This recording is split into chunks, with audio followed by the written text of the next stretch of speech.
තන ගැන පොඩ්ඩක් අපි ඉස්සෙල්ලා කියමු. මොකද්ද මේ තන කියලා? මේක ඇවිල්ලා මව්පිය සේවන මීට අවුරුදු 22කට කලින් මගේ තාත්තා තමයි මේක ආරම්භ කරලා තියෙන්නේ. එතකොට මෙතෙන්ට ලෙඩ්ඩු එන්නේ අංගොඩ හොස්පිටලෙන් එනවා, නාගොඩ හොස්පිටලෙන් එනවා, සමාජ සේවා ආයතන වලින් එනවා.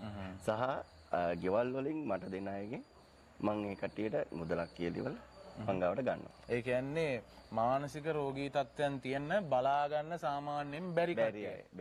අංගොඩ හොස්පිටල් එකේ ගොඩක් ඉන්නවා මේ අර එයා ලෙඩ සාමාන්‍ය අතර හොඳ වෙලා එක අය නැති අය. එතකොට ඒකේ හොස්පිටල් වල ඉන්න සමාජ සේවා නිලධාරියෝ. ඒ කට්ටිය අපිත් එක්ක කතා කරලා තමයි අපි ගාවට දාන්නේ. අපි ගාව ඉඩ තිබ්බොත් දැනගත්ත කරුණු අපි දැකපු දේවල් අනුව වෙනස්ම තනක්. අපි දකිනවා අමාලි කියලා චරිතයක්. එතකොට ඇය මීට කලින් දක්ෂ කෙනෙක් ක්‍රීඩාව අතින්, නමුත් වර්තමානයේ මානසික ගැටලුවක් නිසා පීඩා විඳින කෙනෙක්. ඇත්තටම එයා ගැන මට චුට්ටක් කියන්න ඉස්සෙල්ලාම ඉසුරු අයියේ. අමාලි කියන්නේ දැන් මමත් මුලින් හිතන් හිටියේ දැන් අපි ගාව අවුරුදු 5කට වැඩි මම හිතන්නේ.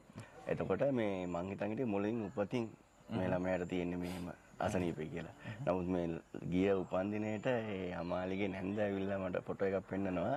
එයා රන් පදක්කම් 10කට වැඩි එයාට තියෙනවා. සහතික ගොඩක් තියෙනවා. දක්ෂ කෙනෙක් කියලා.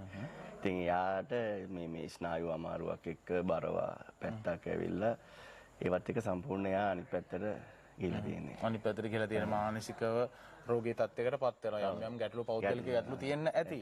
එතකොට දැන් වර්තමානයේ අමාලි මෙතන ඉන්නේ කොහොමද? ඒක ගැනත් අපි චුට්ටක් කියමු. අමාලි ඉතින් මංගාව තමයි ඉතින් මේ එයා ගොඩක් ආසයි. ඉතින් දැන් මෙතන අපි අංගොඩ හොස්පිටල් එකෙන් තමයි එයාට බෙහෙත් කරන්නේ.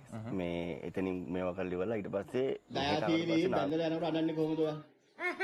දැසි මම ගියා. එච්චරයිද? සුට්ටයිද? පොඩ්ඩ දිගට අඬලා වෙන්න දිගට.